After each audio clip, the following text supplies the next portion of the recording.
Good morning दोस्तों, कैसे हैं आप सभी। मैं राकेश मिश्रा पुनः आप लोगों के बीच उपस्थित हुआ हूँ। आज एक बार फिर एक शानदार वीडियो लेके आया हूँ और आप लोग हमारे वीडियो पे बहुत ही शानदार व्यूज जा रहा है, लाइक जा रहा है, सब्सक्राइब मिल रहा है।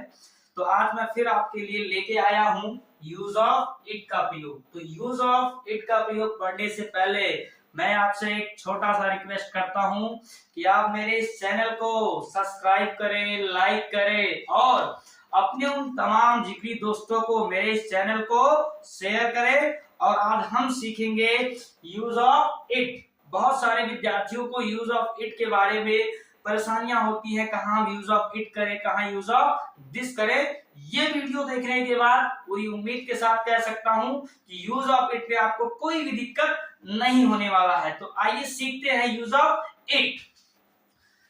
Use of it as an introductory subject. हमने क्या कहा? Use of it as an introductory subject. Introductory subject होता क्या है? सबसे पहले तो हम जानेंगे इंट्रोडक्टरी सब्जेक्ट होता क्या है। इंट्रोडक्टरी सब्जेक्ट का मतलब यहाँ है मीनिंगलेस, और मीनिंगलेस की हिंदी मीनिंग होती है अर्थहीन। हमने क्या कहा? Introductory subject. इंट्रोडक्टरी सब्जेक्ट का मतलब है कि मीनिंगलेस। मीनिंगलेस का क्या मतलब है? मीनिंगलेस का मतलब है अर्थहीन, जहां इस इट का कोई भी अपनी स्पेसिफिक मीनिंग नहीं होगा, इसका कोई भी पर्टिकुलर मीनिंग नहीं होगा। केवल यहाँ पे it as an introductory subject के रूप में काम करेगा। और हम कब और कहां इट का प्रयोग करते हैं, तो आइए हमने एक नोट रखा हुआ है आपके सामने बोर्ड पे लिख के, उसको देखते हैं और उसी से समझते हैं। देखिए, it is used to express time, date, temperature, weather, height, weight, season, age etcetera. अर्थात इट का प्रयोग हम टाइम के लिए करते हैं, डे के लिए करते हैं, टेम्परेचर के लिए करते हैं। टेम्परेचर मीन्स तापमान, ध्यान रखिएगा। वेदर, वेदर के लिए करते हैं, वेदर का मतलब मौसम के लिए। हाइट, हाइट का मतलब ऊंचाई के लिए करते हैं। और वेट, वेट मतलब वजन के लिए करते हैं। सीजन, सीजन का मतलब ऋतु के लिए करते हैं। और एज, एज का मतलब उम्र के लिए करते हैं। अर्थात मैंने जो आपको बताया कि इट का प्रयोग हम यहाँ करेंगे, कहाँ? टाइम के लिए, ध्यान दीजिएगा, डे के लिए, टेम्परेचर के लिए, वेदर के लिए, हाइट के लिए, वेट के लिए, सीजन के लिए, एज के लिए, और भी इनके कई जगह यूज होते हैं। लेकिन आइए हम कुछ एग्जांपल के माध्यम से समझते हैं और देखते हैं। जैसे मैंने पहला एग्जांपल लिख रखा है आपके सामने, इट्स 7 o'clock। हेलो, तो यहाँ क्या लिखा हुआ है? 7 o'clock। तो 7 o'clock क्या बताता है? टाइम। और टाइम की जब भी चर्चा की जाएगी तो यहाँ पे हम इट का प्रयोग करेंगे, ध्यान में रखिएगा। अगर यहाँ आपने गलती से भी क्या लगाया? दिस, तो क्या होगा? गलत। सेकेंड एग्जांपल देखते हैं, it's a Friday. It's Friday, हमने क्या कहा? It's a Friday. और फ्राइडे क्या है? एक ये दिन का नाम है। और यहाँ भी अगर हमें दिन का नाम बताना है तो किसका प्रयोग करेंगे? इट का प्रयोग है तो सही। लेकिन अगर आपने यहाँ फिर से दिस लिया तो क्या हो जाएगा? गलत। फिर देखिए, इट्स 20 डिग्री सेल्सियस टेम्परेचर। जब हम टेम्परेचर की बात करेंगे, किसकी बात करेंगे? टेम्परेचर। तो जब टेम्परेचर की बात करेंगे तो सब्जेक्ट हमारा क्या होगा? इट होगा। तो यहाँ क्या चलेगा? यहाँ इट चलेगा। और दिस लगाया तो क्या हो जाएगा? गलत। क्या हो जाएगा? गलत। तो ध्यान दीजिएगा कि इट के प्रयोग में हमने देखा टाइम बताने के लिए, डे बताने के लिए, टेम्परेचर बताने के लिए सब्जेक्ट इट लग रहा है। अगर आपने गलती से भी यहाँ दिस लगाया तो क्या होगा? गलत। और एक छोटी सी जानकारी ध्यान रखिएगा कि आप डे के पहले आर्टिकल का प्रयोग नहीं करेंगे। डे के पहले आर्टिकल का प्रयोग नहीं करेंगे। और आप लोग स्क्रीनशॉट इसका जरूर ले लें, फिर हम आगे बढ़ते हैं। वेलकम बैक फ्रेंड्स, फिर से समझते हैं कुछ एग्जांपल के माध्यम से और देखते हैं बोर्ड पे हमने कुछ एग्जांपल लिख रखा है आपके लिए। इट्स अ फरवरी।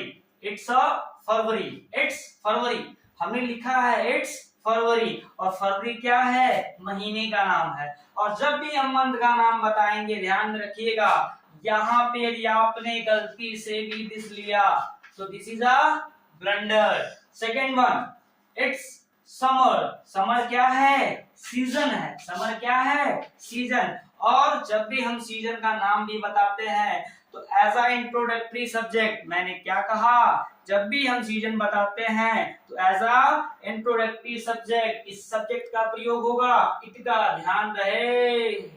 और यहाँ पे भी अगर आपने गलती से भी दिस लिखा, क्या होगा? गलत।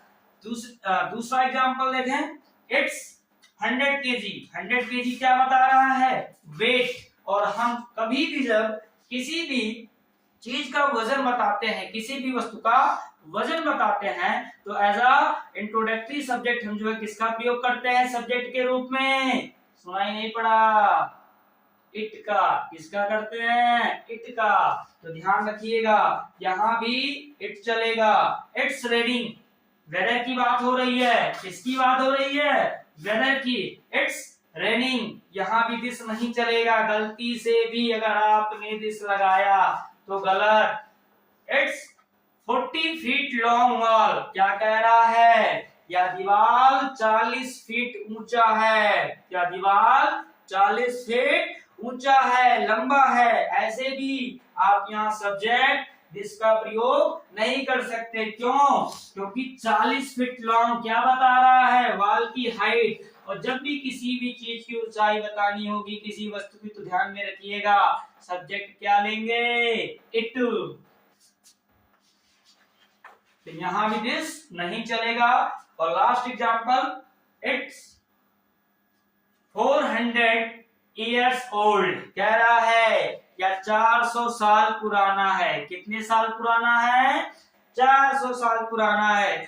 और जब किसी भी नॉन लिविंग थिंग्स की, निर्जीव वस्तु की, हमें उसके उम्र को बताना हो, उसके एज के बताना हो, तो ऐसे में सब्जेक्ट क्या लेते हैं? इट का प्रयोग करते हैं। किसका करते हैं? इट का। ओके, तो अब आप इसका स्क्रीनशॉट ले सकते हैं। Once again welcome back. This is Rakesh Mishra. चलिए, एक हमने सुपर नोट आपके लिए लिख रखा है और समझते हैं सुपर नोट के माध्यम से। और it is also used for animal, non-living things, country and small baby. Small baby means infant. हमने आपके बोर्ड पे जो एक सुपर नोट लिख रखा है और उसमें हमने ये बताया है आपको इट का प्रयोग कहाँ कर सकते हैं। तो first of all listen me carefully, ध्यान से लिसन टू मी केयरफुली। और हाँ, ध्यान दीजिएगा कि इट का प्रयोग हम एनिमल के लिए करते हैं। इट का प्रयोग किसके लिए करते हैं? एनिमल के लिए, नॉन लिविंग थिंग्स। अब कुछ लोग सोच रहे होंगे ये नॉन लिविंग थिंग्स है क्या? नॉन लिविंग थिंग्स का मतलब है बेजान चीजें, निर्जीव वस्तु जिसमें कोई भी जान ना हो, उसे हम कहते हैं नॉन लिविंग थिंग्स।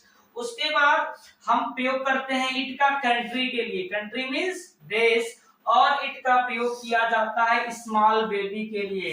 इट का प्रयोग स्मॉल बेबी के लिए भी किया जाता, अर्थात जब हमें उस बेबी का जेंडर ना पता हो। जेंडर ना पता होने का मतलब हमें ये ना पता हो कि वह बेबी मेल है या फीमेल। अर्थात जब कोई भी बेबी छोटा होता है तो हमें जानकारी नहीं होती है उस बेबी के बारे में कि बेबी मेल है या फीमेल। तो ऐसी स्थिति में हम उस बेबी के लिए सब्जेक्ट के रूप में इट का प्रयोग करते हैं। तो आइए कुछ एग्जांपल के माध्यम से समझते हैं। It's a white cow. It's a white cow, या एक सफेद गाय है। तो काउ क्या है? यहाँ पे एनिमल है। ध्यान दीजिएगा, क्या है? एनिमल है, इसलिए हमने यहाँ इट का प्रयोग किया है, ये सही है। It's a Planck. प्लैंक क्या है? प्लैंक का मतलब होता है तखत। तखत का मतलब होता है जिसे आप अपने गांव की भाषा में तख्ता कहते होंगे। और तखत एक नॉन लिविंग थिंग्स है, इसलिए हमने यहाँ पे सब्जेक्ट क्या ले रखा है? इट। ध्यान दीजिएगा, इट्स अ क्यूट बेबी। एक छोटा नवजात शिशु है और हमें ये नहीं पता है कि इसका जेंडर मेल है या फीमेल, तो हमने सब्जेक्ट के रूप में क्या ले रखा है, इट। और क्या हम कह रहे हैं, इट्स अ क्यूट बेबी, या बहुत ही प्यारा बच्चा है। उसके बाद हमने कहा था कि इट का प्रयोग कंट्री के लिए भी करते हैं। कंट्री मतलब देश। India is a developing country. Developing का मतलब है विकासशील। विकासशील का मतलब भारत अभी धीरे धीरे विकास कर रहा है। तो ऐसे में हमने आगे क्या लिखा है, India is a developing country और इट्स बिग, और यह बड़ा है। तो इंडिया देश है और ये इंडिया क्या है, नाउन है। नाउन में कौन सा नाउन, प्रॉपर नाउन। बोलो रे, कौन सा नाउन, प्रॉपर नाउन। तो हमने यहाँ पे इस प्रॉपर नाउन के बदले में प्रोनाउन क्या ले आया, इट। It's big. तो ये रहा इट का प्रयोग। आप इसके स्क्रीनशॉट को ले लें। आप लोगों ने स्क्रीनशॉट ले ही लिया होगा। तो हमने कुछ एग्जांपल और लिख रखा है, जैसे आपको कहीं डाउट ना हो कि सर ने दिस का प्रयोग पढ़ाया था, इट का प्रयोग पढ़ाया, लेकिन बीच का अंतर नहीं बताया, तो इसलिए हमने बोर्ड पे आपके लिए एग्जांपल लिख रखा है और समझ लेते हैं इसे बहुत ही अच्छे से।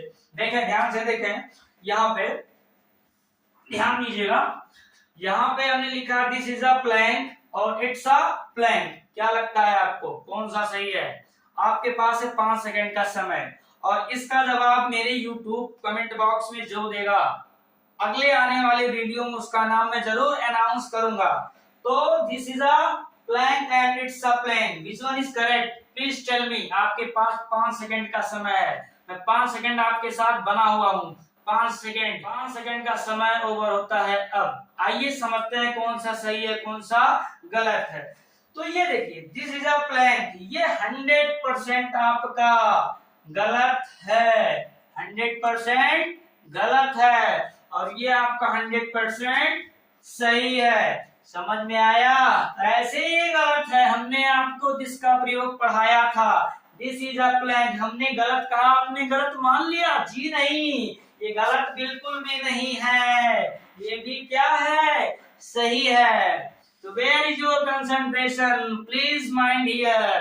This is Rakesh Mishra. Okay dear, तो कैसा लगा मेरा आज का प्रयास? और भी एग्जांपल देखते रहिए। हम दिस बुक लिख सकते हैं, दिस बुक लिख सकते हैं, लेकिन इट बुक नहीं लिख सकते। अगर इट बुक हमने लिखा तो क्या हो जाएगा, गलत। और एक चीज आपके लिए विशेष है, इस पे फोकस करिएगा, इस पे फोकस करिएगा कि इट्स आई होता है, इट्स मी नहीं होता है। लेकिन आप लोग भोपाल में बोलते हो इट्स मी, ऐसा कुछ भी नहीं है, इट्स आई होता है। इट्स मी आपके बोलचाल के भाषा में सही है, लेकिन according to English grammar it's a plunder. What is, it's a plunder, plunder. So please mind here, आप इट्स आई बोलोगे, इट्स मी नहीं। इट्स मी बोलेगा तो क्या हो जाएगा, रॉन्ग रॉन्ग रॉन्ग। तो आज का प्रयास कैसा लगा? और हाँ, मैं आपसे एक चीज शेयर करने आया हूँ आपके बीच में। हमारे कुछ, क्योंकि मैं देख रहा हूँ बहुत सारे ऐसे बच्चे हैं कि जो हमारे वीडियो पे अच्छा कमेंट करते हैं। जैसे एक स्टूडेंट का मैं नाम ले रहा हूँ, उनका नाम है साहिल वर्मा। साहिल वर्मा जी का कमेंट है बहुत ही माइंड ब्लोइंग। और उनका एक आयुष अग्रवाल जी हैं, उनका भी कमेंट आया है, नाइस एक्सप्लेनेशन। और ऐसे बहुत सारे बच्चे हैं। एक बच्चे का नाम है उनका पीयूष मिश्रा जी। पीयूष मिश्रा जी भी है माइंड ब्लोइंग एक्सप्लेनेशन सर। तो और एक हर्ष प्रताप जी हैं, उनका भी कमेंट आया है, नेक्स्ट लेवल एक्सप्लेनेशन सर। तो इस प्रकार बहुत सारे लोगों का कमेंट आ रहा है और आपके कमेंट को जब मैं देखता हूँ तो आप लोगों का यही प्यार देख के बता रहा है ना, एकदम दिल गदगदा जाता है। और ऐसे ही आप लोगों का प्यार और दुलार बना रहा तो आप लोगों के लिए ऐसे ही शानदार वीडियो आता रहेगा। बस आप लोगों को मैं ये जरूर कहना चाहूंगा कि हमारे इस वीडियो का प्रयास कैसा रहा आपके साथ, कमेंट बॉक्स में अपना कमेंट जरूर छोड़ें। कोई भी डाउट हो, without any hesitation you can drop your message in my comment box. Hello, you have any issue, you can mess me without any hesitation. I am available. Okay dear, and please subscribe, like and share my YouTube channel. This is not my YouTube channel, this is your YouTube channel. So please and support dear, and once again thank you so much.